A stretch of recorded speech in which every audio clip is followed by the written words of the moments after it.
Shalom, shalom.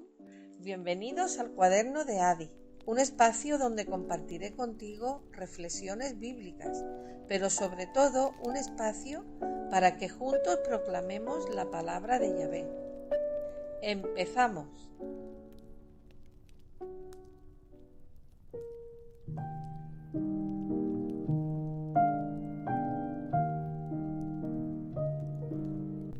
Hoy tenemos Mateo 5 del 17 al 20, pero a mí no me gusta comenzar sin orar y sin ponerme bajo la cobertura de mi Padre y de mi esposo.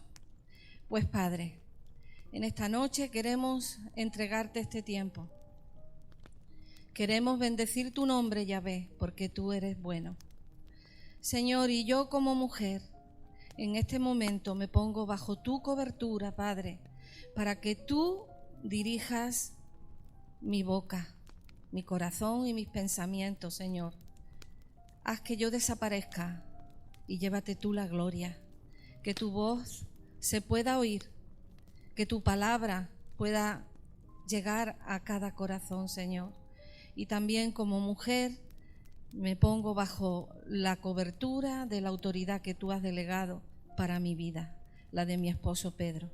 Y es esta de la única forma que me atrevo a proclamar tu palabra. Y te doy las gracias por esta oportunidad. Te doy las gracias, Padre, en el nombre de Jesús. Amén. Bueno, Mateo 5, 17 al 20 tiene un titulito: Jesús y la ley.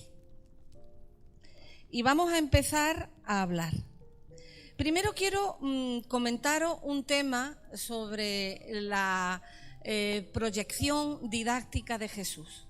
Él tiene una manera de enseñar que a lo largo de los 4 evangelios podemos ver y distinguir con mucha claridad. Él tiene un método maravilloso para enseñar. Primero, tiene 3 pasos su método. Lo vamos a ver porque hasta ahora hemos visto una serie de cosas y ahora a partir del próximo estudio ya vamos a ver cómo él va tratando todos los temas que vienen a continuación. Hagamos un breve resumen. Mirad, el sistema de enseñanza de Jesús establece una verdad o principio. Establece una verdad o principio. Amplía y dimensiona esa verdad y ese principio. Oísteis que fue dicho, pero yo os digo. No cambia, amplía, lo pone más grande. Y después, el último paso de su didáctica es dar ejemplos y aplicación práctica de ese principio, de esa verdad que comunica a los discípulos. Ese es su método. Para hacer un rápido conectar con todos los estudios que hemos hecho, decir que esto comienza la historia del caminar de Yahvé con su pueblo, con sus hijos, comienza desde Abraham, pero como pueblo, ya como nación, comienza a crearse esa nación en el desierto. Y es en el monte Sinaí donde nuestro Padre Eterno le da a su novia, a su pueblo, le da su ketubá, su contrato de matrimonio. Ese contrato de matrimonio es la Torá, los mandamientos. Es decir, toda la instrucción, la constitución de cómo se va a establecer su reino, cómo Él quiere que su pueblo se conduzca. Son sus estatutos, sus ordenanzas, lo que llamamos su ley. Lo que ocurre es que la ley nos rechina los dientes porque para nosotros tiene una connotación coercitiva de castigo. Pero la palabra Torá significa instrucción. Instrucción. Y está en los 5 primeros libros de la Biblia.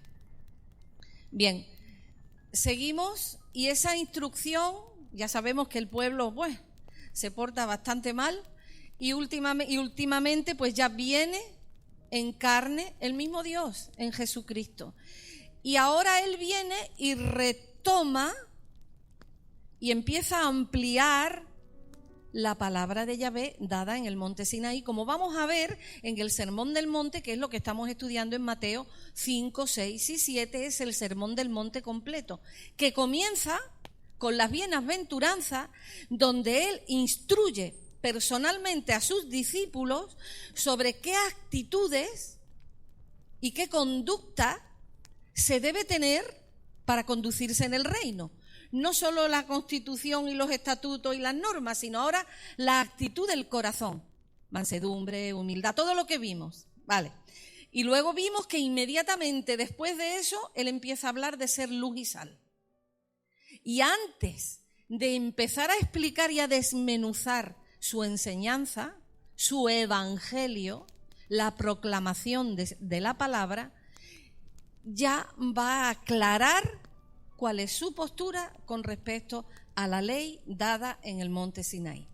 Y entonces vamos a comenzar leyendo con esta pequeña introducción Mateo 5 del 17 al 20. Dice: no penséis que vine a abrogar la ley o los profetas. No vine a abrogar, sino a dar cumplimiento. Porque de cierto os digo, hasta que pase el cielo y la tierra, de ningún modo pasará una jota ni un trazo de la letra de la ley hasta que todo se haya cumplido.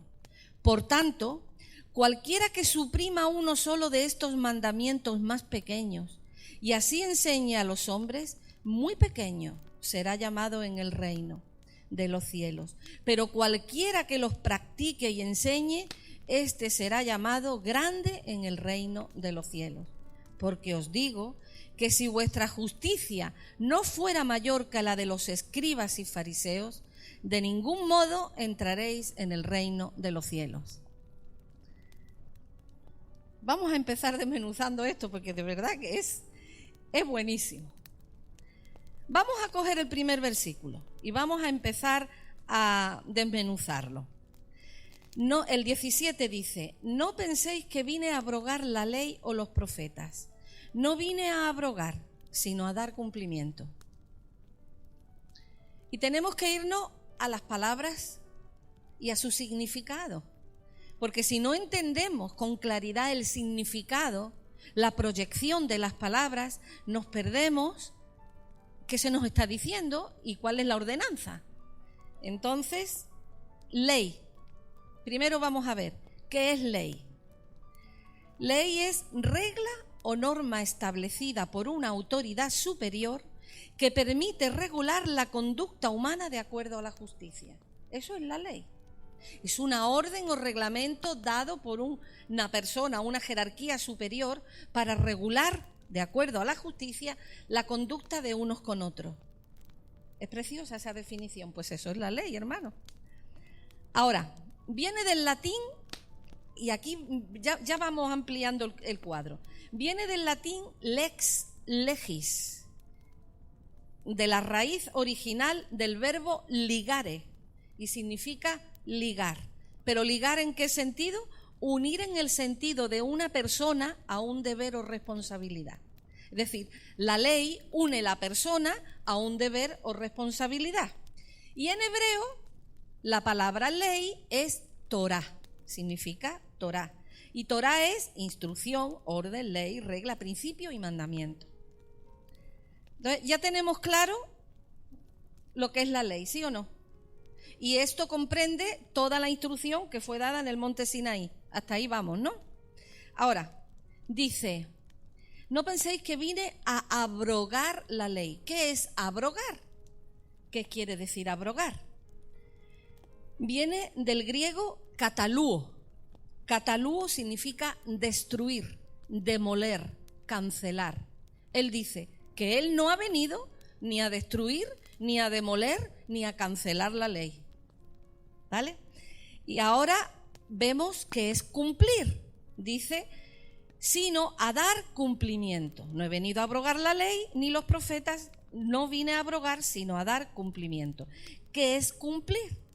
Cumplir es poner en práctica, hacer lo necesario para que algo se cumpla. Viene del griego pleró y significa hacer completo, difundir, satisfacer, verificar, hacer cumplir hasta su completamiento. Eso significa cumplir. Entonces, ahora leemos de nuevo el versículo. No penséis que vine a abrogar la ley o los profetas. No vine a abrogar, sino a dar cumplimiento. No penséis que vine a cancelar, a destruir la ley o los profetas. He venido a que den su plenitud. ¿Cambia? Qué importante el significado de las palabras. La palabra tiene que ser restaurada, porque la palabra ha sido manoseada, manipulada y tergiversada. Y la palabra debe ser restaurada. Y ahora, en la siguiente hoja vamos a entender por qué. Y hay que ver las cosas en el contexto donde se dan. Porque tú imagínate una expresión que podamos tener aquí ahora, una expresión típica andaluza, no sé, alguna expresión que nosotros sabemos muy bien lo que significa. Si esa expresión la metemos en un sobre, la guardamos y la abren dentro de 2000 años, igual no entienden por qué se ha dicho eso así. Ahora mismo no se me ocurre ninguna, pero hay muchas expresiones. Y tú dices, tal cosa, y tú te ríes porque sabes de qué va, pero abre eso dentro de 2000 años. ¿De qué están hablando? Bien, es importante tener el contexto en el que Jesús está hablando. ¿Qué quiere decir Jesús cuando dice escrito está? Antes de seguir avanzando con estos versículos vamos a establecer algo ya. ¿Qué quiere decir Jesús cuando dice escrito está? Escrito está. Lo dice muchas veces, ¿verdad? En el desierto con Satanás, escrito está. A los fariseos, escrito está. A los discípulos, escrito está. ¿De qué escritura hablaba? ¿Qué es lo que había escrito en el tiempo de Jesús? ¿Qué textos son los que había escrito en el tiempo de Jesús? ¿Estaba escrito el Nuevo Testamento? El Nuevo Testamento se confeccionó bastante después de que Él resucitó. Escrito está, se está refiriendo a la palabra de su Padre, a las sagradas escrituras que en aquel momento eran la Torá y los profetas y los libros históricos, Reyes, Crónicas, ya sabéis. Vamos a poner un ejemplo del polémico apóstol San Pablo, que parece que dice ciertas cosas que luego en realidad no dice cuando estudia sus cartas a fondo. Dice, aquí el apóstol Pablo ya sabe que está para partir con el Señor, en la segunda carta a Timoteo. A Timoteo lo ha prohijado él, es como su hijo, es en quien delega pues su bagaje y se lo entrega como testamento en la segunda de Timoteo. Y mirad lo que dice el apóstol Pablo. Segunda de Timoteo 3, 14, 16. Pero tú persiste en lo que aprendiste y fuiste persuadido, sabiendo de quién aprendiste, ya que desde niño conoces las sagradas escrituras, las cuales pueden hacerte sabio en la salvación que por la fe hay en Cristo Jesús. Toda la escritura es inspirada por Dios y es útil para la enseñanza, para la refutación del error, para la corrección, para la instrucción de la justicia, a fin de que el hombre de Dios esté completamente calificado, equipado para toda buena obra. Vuelvo a hacer la misma pregunta. ¿Cuáles son las sagradas escrituras a que se está refiriendo el apóstol Pablo? ¿Estaba escrito el Nuevo Testamento? La Torá, la palabra de Yahvé. Ya que hemos establecido esta verdad, vamos a seguir. Ahora nos vamos al versículo 18, Mateo 5, 18. Porque de cierto os digo, hasta que pase el cielo y la tierra, de ningún modo pasará una jota ni un trazo de la letra de esta ley, hasta que todo se haya cumplido. Vamos a mirar qué quiso decir Jesús con lo del cielo y la tierra. ¿Por qué cita el cielo y la tierra? Pues ahora nos vamos a Deuteronomio 30:12, porque él no se aparta nunca de la Torá. Dice, hoy mismo, esto es Moisés, hablando con el pueblo, en la llanura, en las montañas de Moab, ya está viendo la tierra prometida, estamos en Deuteronomio, le está recordando al pueblo todo y le está volviendo a recordar la instrucción y la constitución del reino, porque van a entrar en la nueva tierra que el Señor les va a dar, y ahí tienen que vivir como el Señor quiere que viva, que son sus mandamientos. Y entonces ahí él ya se está como despidiendo del pueblo y dice, les vuelve a recordar toda la enseñanza, la instrucción, y dice, hoy mismo llamo por testigos contra vosotros a los cielos y a la tierra, de que os he puesto delante la vida y la muerte, la bendición y la maldición. Escoge pues la vida para que vivas tú y tu descendencia. Ahí los levitas se pusieron, una parte de los levitas en el monte Ebal y otra parte de los levitas se puso en el monte Gerizim.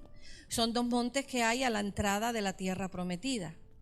Y en uno fueron proclamadas las bendiciones que Yahvé iba a derramar sobre su pueblo si obedecían. Se te aumentará el ganado y las cosechas, y tus mujeres serán prolíficas, y tendrás, y yo te bendeciré, y tu artesa estará siempre llena, y tu canasta siempre llena, si obedeces mis mandamientos. Pero en el monte Ebal estaban los otros sacerdotes diciendo todas las maldiciones que caerían sobre el pueblo si no obedecían. Y esto es lo que Moisés está diciendo. Hoy mismo llamo por testigo contra vosotros a los cielos y la tierra, de que he puesto delante de vosotros la vida y la muerte, la bendición y la maldición. Escoge pues para que vivas tú y tu descendencia. ¿Y Jesús qué está haciendo aquí? Está poniendo los mismos testigos que puso Moisés, porque está diciendo, hasta que pase el cielo y la tierra, de ningún modo pasará una jota ni un trazo de la letra de la ley hasta que todo se haya cumplido. Yo pregunto, ¿hay cielo y tierra?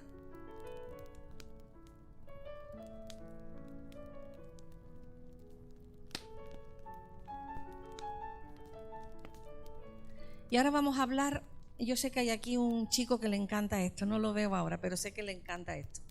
Vamos a hablar un poquito de pictogramas, de paleohebreo, del hebreo arcaico, para entender por qué el Señor dice no pasará ni una yut. En hebreo no es J, J es la traducción en español. Yut es la letra más pequeña del abecedario hebreo. Y ni un trazo de una letra. ¿Qué quiere decir esto? Mira, en hebreo las letras, una letra puede cambiar completamente el contexto de lo que se está hablando. Una sola letra que tú cambies, te cambia y te modifica el contexto y el significado y una serie de cosas. Cada palabra en hebreo tiene 2 o 3 raíces, 2 o 3 letras que son letras raíces. Y en el paleohebreo, en el hebreo antiguo, en el protohebreo, es decir, el primer hebreo que se escribió, no eran letras, eran figuras, eran dibujitos. ¿Queréis saber cuáles eran las letras para padre? Mira qué cosa tan hermosa. Estos se llaman pictogramas. La primera letra es Aleph y es la cabeza de un toro. Y expresa la fuerza del liderazgo. Aleph. La segunda letra que compone la palabra padre en hebreo es Bet. Y es una casita. Es una casita que no está cerrada entera, sino que hace así y así, como dejando una ranura para que entre de arriba lo que tiene que entrar. Esta Aleph y esta Bet, cuando se juntan, se pronuncian Ab. Y Abba es el nombre de Yahvé, Padre. ¿Y qué significa entonces? El líder de la casa. Porque Aleph es la cabeza de toro, que significa el líder que tiene la fuerza. Y Bet es la casita. Por lo tanto, ¿quién es el líder de esta casa? Abba. ¿Veis? Pues cuando alguien modifica una letra, él dice, ojo, ni se os ocurra tocarle, ni una yod. Una yod, la yud es como una coma, es como una comita chiquitita. Pues esa comita, si tú la quitas o la pones, te cambia un verbo. Si tú la quitas o la pones en un texto, te dice una cosa o te dice otra. Hasta ese punto el Señor es meticuloso. Y aquí entonces, ¿qué es lo que estamos viendo en este versículo? Que Él está ratificando a Moisés con sus testigos, y Él utiliza los mismos testigos mientras haya cielo y tierra. Y además está diciendo, ojo, ni una yod, no me toquéis ni un trazo de la letra. Está ratificando hasta su más mínima expresión. Lucas 16, 17.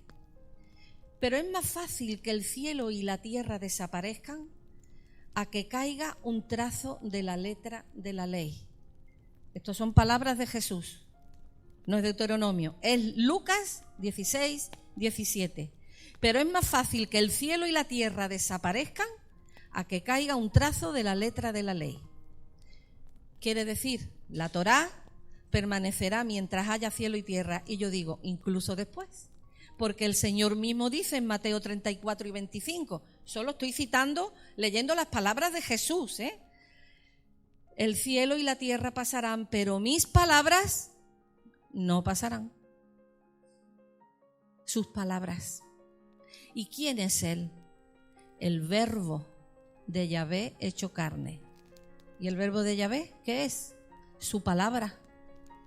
Hermano, esto tiene miga. Vamos a seguir. Seguimos mirando lo de Deuteronomio 18, que habíamos quedado que era... vamos a leer ahora Mateo 5:19. Ya hemos terminado esta sección del versículo 18. Ahora pasamos al versículo 19.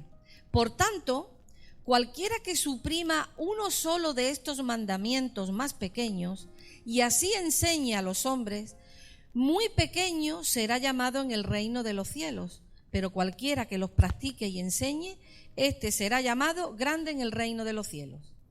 Examinemos primero lo que significa cualquiera que suprima. Y ahora nos vamos a Deuteronomio 4:2. Nada añadiréis a la palabra que yo os mando, ni de ella quitaréis, para que guardéis los mandamientos que Yahvé vuestro Dios ordenó. Estoy leyendo mal. Nada añadiréis a la palabra que yo os mando, ni de ella quitaréis, para que guardéis los mandamientos de Yahvé vuestro Dios, que yo os ordeno hoy. Nada quitaréis, nada se suprime. Proverbios 36. No añadas a sus palabras, para que no te reprenda y seas hallado mentiroso. Apocalipsis 22, 18. Yo testifico a todo el que oye las palabras de las profecías de este rollo. Si alguno añade a ellas, Dios le añadirá las plagas escritas en este rollo. Y si alguno quita de la palabra del rollo de esta profecía, Dios quitará su parte del árbol de la vida y de la santa ciudad, de las cosas que han sido escritas en este rollo. No se puede jugar con la palabra de Dios. No puedes manosearla, sacarla de contexto, hacer decir lo que tu doctrina te indica. No se puede hacer esto, hermanos. Hay un pecado. Hay un pecado, y yo hoy me voy a arriesgar porque tengo libertad de parte de los pastores para poder ser sincera. Y hay un pecado que hemos heredado de la Iglesia Católica, y es la costumbre, la mala costumbre, de no leer la Biblia de tapa a tapa, de no leer los libros desde el principio al final, sino cojo este versículo de aquí que me gusta y me interesa, lo junto con este de aquí y este le da caché a mi doctrina y va a demostrar lo que yo quiero demostrar. Por eso hay más de 44.000 denominaciones en la Iglesia evangélica. Es fuerte. La palabra de Dios es para ser leída, estudiada y comprendida tal como Yahvé la dio en su contexto, entendiendo lo que quiere decir y desde el principio hasta el final. Cuando tú te conviertes, ¿qué es lo primero que te dice? Lee Primera de Juan. Ay, pero Juan era listo. Dijo, en el principio era el verbo. Es decir, Juan mismo ya te está mandando, porque el espíritu, el ruaj, que es la palabra en hebreo, el espíritu de Yahvé que estaba en el espíritu de Juan, le hizo escribir, en el principio era el verbo.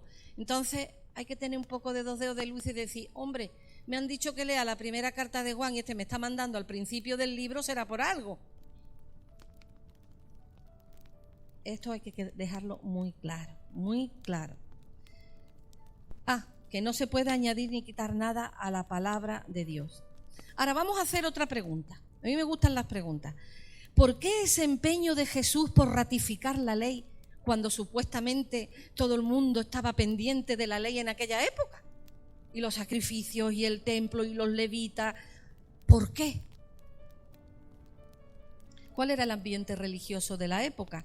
Lo explicamos el primer día cuando hablamos del bautismo de Jesús, pero lo retomamos un poquito. Si quieres saber cuál es el sentir, el percibir de tu Señor, léete Mateo 23, porque en Mateo 23 Él le está poniendo a los fariseos a caldo y a los escribas. Vamos, desde que empieza el capítulo hasta que termine, pues muestra un botón. Mateo 23:3, haced y guardad, pues, todo cuanto os digan, pero no hagáis conforme a sus obras, porque dicen y no hacen. Porque dicen y no hacen. Entonces, el ambiente religioso de aquella época era que desde el mismo monte Sinaí se había ido creando lo que se llamaba la tradición de los ancianos. Luego, cuando estuvieron en Babilonia, ellos siguieron recopilando sus interpretaciones de la Torá, a la cual la pasaron a escrito y confeccionaron el Talmud. Luego, más adelante, hicieron otros escritos ya más posteriores y en aquella época la tradición de los ancianos era lo que habían añadido a la Torá. Y esto es lo que Jesús viene a condenar. Esto es lo que Jesús viene a evidenciar. Vamos a seguir leyendo y lo vamos a entender. Porque dice Mateo 5:20, porque os digo que si vuestra justicia no fuera mayor que la de los escribas y fariseos, de ningún modo entraréis en el reino de los cielos. ¿Por qué dice esto? ¿Qué tiene que ver con lo que está hablando? Porque estaban totalmente corrompidos, porque le estaban dando a sus enseñanzas, a sus tradiciones, a sus interpretaciones de la palabra de Dios, le estaban dando el carácter de ley, le estaban dando el carácter tan grande que estaba por encima de la ley. De hecho, los rabinos decían que Dios siempre se estaba manifestando y lo que un rabino decía hoy valía más que la Torá que había sido dada en el monte Sinaí. Lo mismo que la Iglesia Católica, una encíclica papal tiene más autoridad que lo que la misma Biblia diga, como estamos viendo ahora. Lo que estamos leyendo lo hemos leído muchas veces. ¿Nos hemos dado cuenta realmente del significado que tenía y el alcance?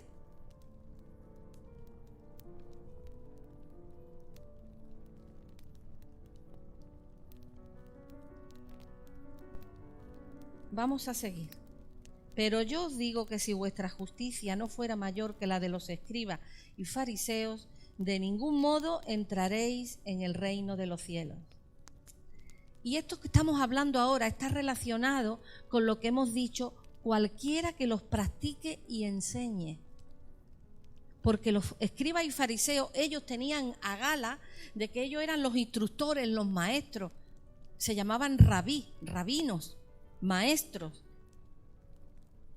Y mirad lo que dice Mateo 15, 2, 3. ¿Por qué tus discípulos quebrantan la tradición de los ancianos? ¿Por qué no se lavan las manos cuando comen pan? Él respondió y les dijo: ¿por qué también vosotros quebrantáis el mandamiento de Dios por causa de vuestras tradiciones? Aquí está claro el sentir de Jesús. Él les está confrontando porque ellos le decían, y de ahí que muchas veces pensamos que Jesús no guardaba el sábado, que Jesús le había dado una patada a la ley. ¿Por qué? ¿Por qué? Muy sencillo. Porque es una mala interpretación del texto auténtico. Dice, es que no hay que ser ni siquiera muy listo. ¿Por qué tus discípulos quebrantan la tradición de los ancianos? Él no está hablando de la Torá. Porque no se lavan las manos cuando comen pan. En ninguna parte de la Torá, y créanme que yo la he estudiado ya 5 veces entera,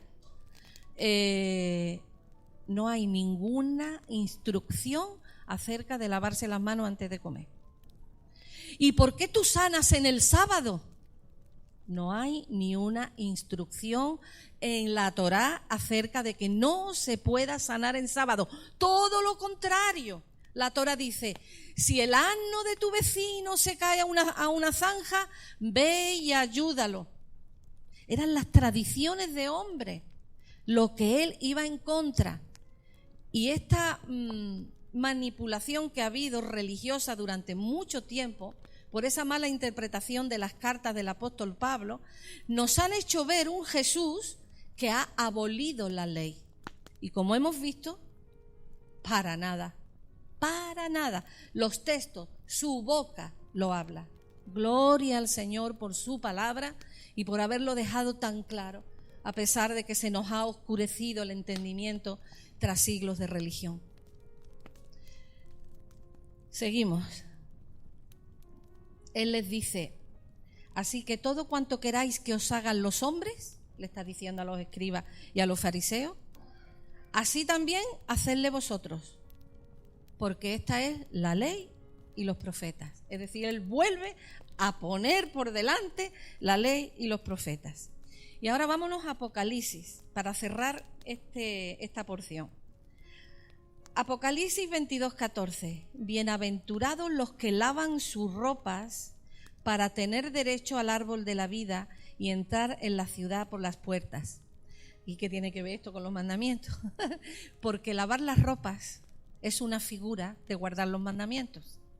Es como aquí podemos tener un dicho que quiere decir, los que lavan sus ropas es una figura que usa Juan de guardar los mandamientos.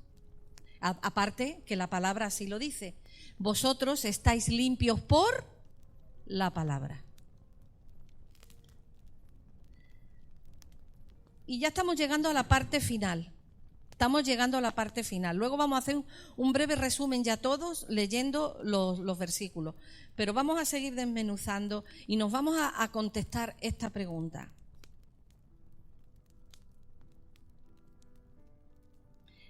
Si Jesús claramente, Él está diciendo que Él no viene a destruir la ley ni a cancelarla, sino que viene a darle su plenitud e implícitamente que se termine de cumplir, que es lo que significa el verbo que hemos visto.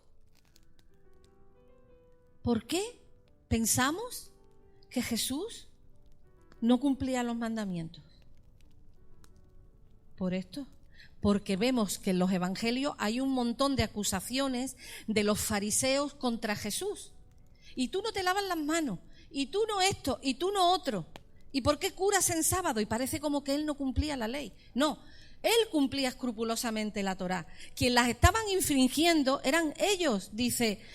Él respondió y les dijo, ¿por qué también vosotros quebrantáis el mandamiento de Dios por causa de vuestra tradición? Y él vino a darle el machetazo a los escribas y los fariseos. Leed con atención el capítulo 23 de Mateo y entenderéis el contexto religioso en el que él tuvo que moverse. Y por qué decía las cosas que decía. Y cómo era mentira todas las acusaciones que le estaban haciendo acerca de la ley. Porque él no venía a darle plenitud a la ley de Dios, O sea, él venía a darle plenitud a la ley de Dios, no a la ley de los fariseos.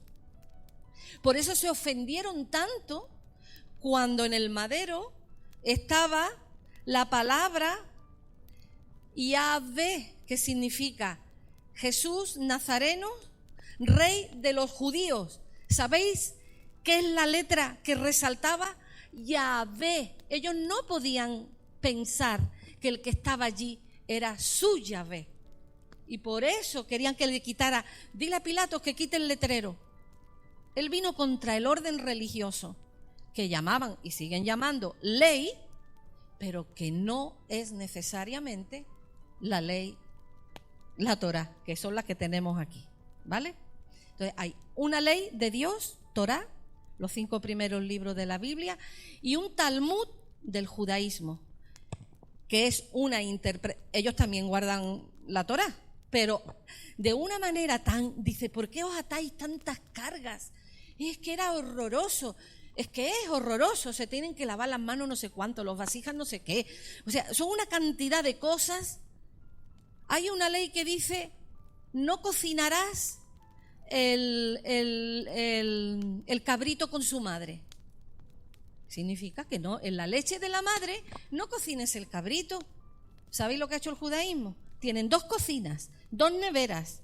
En el restaurante hay 2 sitios, donde vas a tomar lácteo o donde vas a tomar carne. O sea, una cantidad de cosas tremenda. Y todo el mundo dice, es que claro, Jesús le dio una patada a la ley. ¡Ojo! ¿Qué ley? Hermanos, despertemos,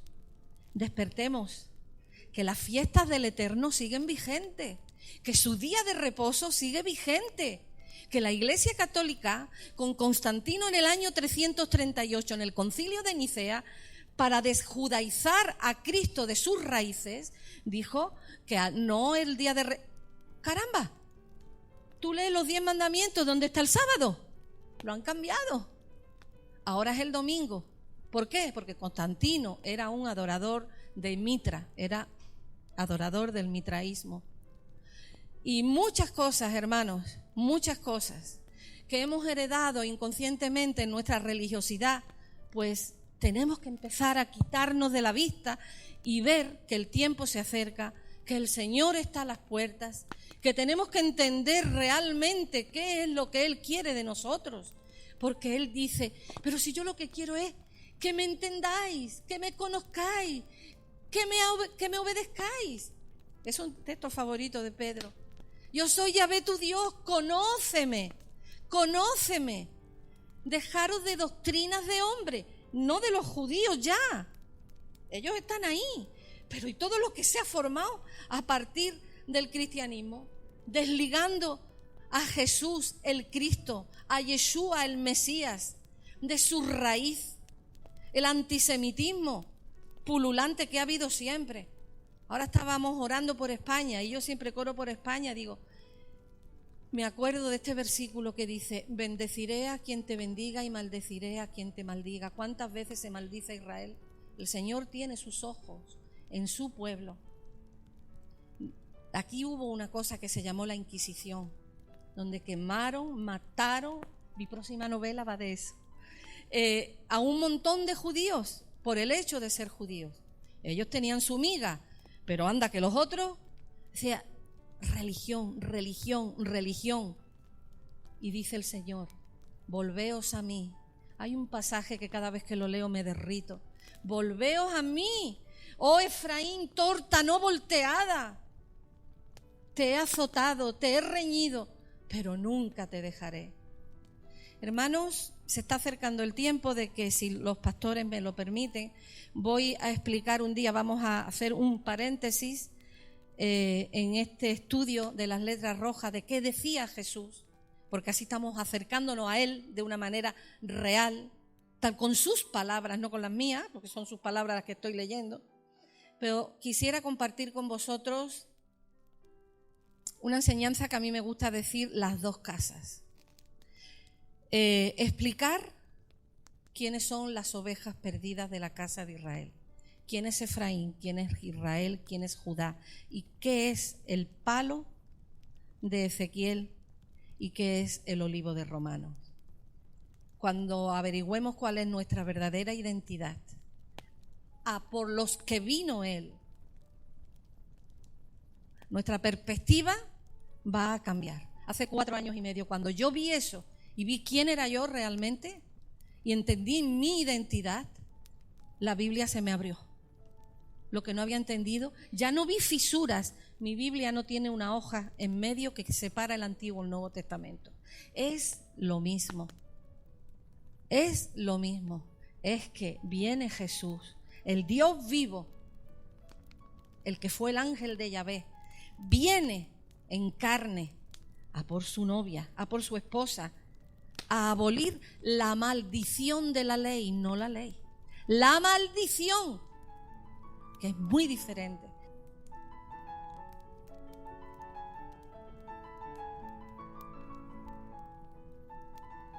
Versículo 30 dice: no puedo yo hacer nada de mí mismo.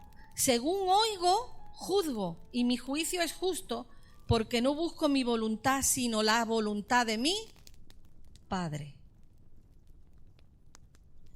Ya se va poniendo todavía más caliente. Juan 8:26. Muchas cosas tengo que decir y juzgar acerca de vosotros, pero el que me envió es veraz, y lo que yo he oído de él, esto hablo en el mundo. ¿Qué es lo que hablaba Jesús en el mundo? Lo que oía de su Padre. ¿Puede él decir algo diferente al Padre? No. Juan 14, 49, 50. Esta sí que es buena. Porque yo no he hablado por mí mismo, sino que el Padre que me envió, Él me ha dado el mandamiento de lo que he de decir y lo que he de hablar. Y sé que su mandamiento es vida eterna. Por tanto, lo que yo hablo, lo hablo tal como el Padre me lo ha dicho. ¿Inventó un mandamiento nuevo? Después vamos a ver uno. Juan 14, 23, 24. Respondió Jesús y le dijo: si alguno me ama, mi palabra guardará, y mi Padre lo amará, y vendremos a él, y haremos morada con él. El que no me ama no guarda mi palabra, y la palabra que oís no es mía, sino del Padre que me envió. Es que él no hablaba de sí, él venía a cumplir la función de Yahvé. Juan 15, 10. Si guardáis mis mandamientos, permaneceréis en mi amor, como yo he guardado los mandamientos de mi Padre y permanezco en su amor. ¿Jesús cambió algún mandamiento? No. ¿Dio algún mandamiento nuevo? Uno. Juan 13, 34. Un mandamiento nuevo os doy, que os améis unos a otros, atento, como os he amado, que también os améis unos a otros. ¿Es esto nuevo? Levítico 19, 34. Es que él no dice nada que el Padre no haya dicho. Como a uno nacido entre vosotros, os será el extranjero que resida con vosotros. Lo amarás como a ti mismo. ¿Sabe dónde está lo nuevo aquí? El pronombre personal yo.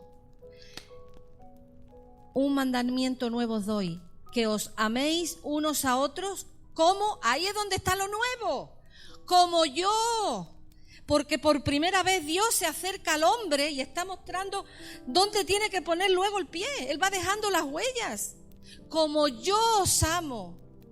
Ahí está la novedad del mandamiento, porque desde Levítico ya está dicho, ama a tu prójimo como a ti mismo. Pero no está dicho como yo, porque todavía no había venido Él. Como yo, como yo. Eso es lo nuevo. Hermanos, eso es lo nuevo. Buscad y demostradme con la Biblia que Jesús tiene un mandamiento diferente al de su Padre. Él mismo por su boca lo está diciendo. No hace nada que no oiga de su Padre.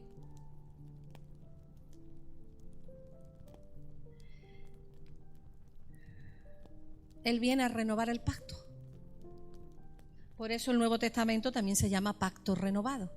Y los pactos no se anulan. El pacto de Abraham no ha sido anulado. El pacto davídico tampoco ha sido anulado. El pacto noético tampoco ha sido anulado. Todavía que yo sepa, cuando llueve hay arcoíris, ¿sí o no? Pues todos los demás pactos igual, pero los pactos son como la base de un edificio que va capa sobre capa. Y el último, el pacto renovado, es eterno. Le da cumplimiento a todos y lo lanza hacia la eternidad. Y mirad, Jeremías 31-33, para que veáis que es por la sangre del Cordero que tenemos acceso al reino de los cielos. Dice, pero este es el pacto, Jeremías 31-33. Os recomiendo que leáis Jeremías entero, porque esa promesa, amado hermano, si tú eres el olivo de Romanos 11, es para ti. Pero este es el pacto que haré con la casa de Israel después de aquellos días, dice Yahvé. Daré mi ley en su mente y la escribiré en su corazón, y yo seré a ellos por Dios y ellos me serán por pueblo. No era posible antes de la sangre en el Calvario. No era posible. Hoy es posible, para ti y para mí, por la sangre del Cordero, que ha quitado la maldición de la ley, que ha muerto como novio y como novia, que ya eso lo explicaré en su día, en la cruz del Calvario. Es por su sangre que somos salvos, y es por su sangre que abre la puerta para poder caminar en esa Torá que es, como dice el apóstol Pablo, dulce, agradable y buena. Cuando se está refiriendo a la ley de la Torá, no cuando se está refiriendo a la de los fariseos. Vamos, ¿estoy siendo clara, hermanos? Entonces, ¿qué es lo que el Señor en los últimos tiempos? Aquí ya está todo el pescado vendido y creo que quedan pocas cajas y las que quedan huelen. Aquí está todo el pescado vendido y en los últimos tiempos es el mismo Yahvé, aquellos que tienen el testimonio de Jesucristo, su sangre sobre sus vidas, que van a, gracias a la sangre que es por gracia, gracias a la salvación que es por gracia, estamos capacitados para obedecer. Como dice Yahvé en Éxodo, porque la instrucción está cerca de tu corazón y cercana a tu boca, es algo agradable y dulce como la miel.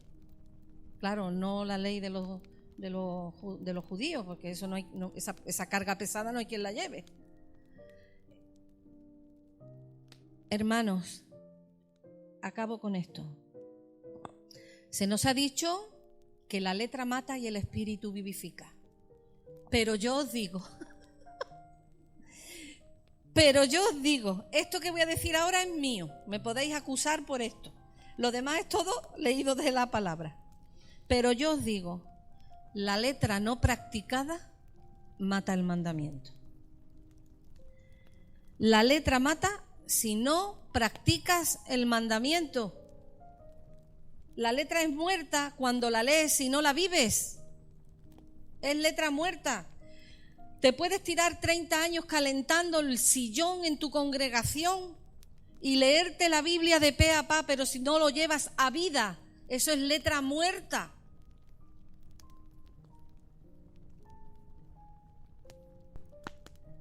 La letra mata si no practicas el mandamiento. Asegúrate de que lo que vas aprendiendo lo pones en práctica. Asegúrate. El que sabe hacer lo bueno y no lo hace, le es tenido por pecado. Y con esto acabo hoy, hermanos. Me gustaría, yo sé que pueden surgir muchas preguntas y las hay, y hay respuesta para todas. La Biblia las responde todas. Yo confieso delante del Señor y delante de vosotros, os pongo por testigo de que no sé nada, pero la Biblia tiene respuesta para todo. Hay que aprender a buscar, hay que aprender a indagar y ver cuál es la voluntad de Dios para el hombre, no lo que el hombre ha interpretado, lo que Él dice.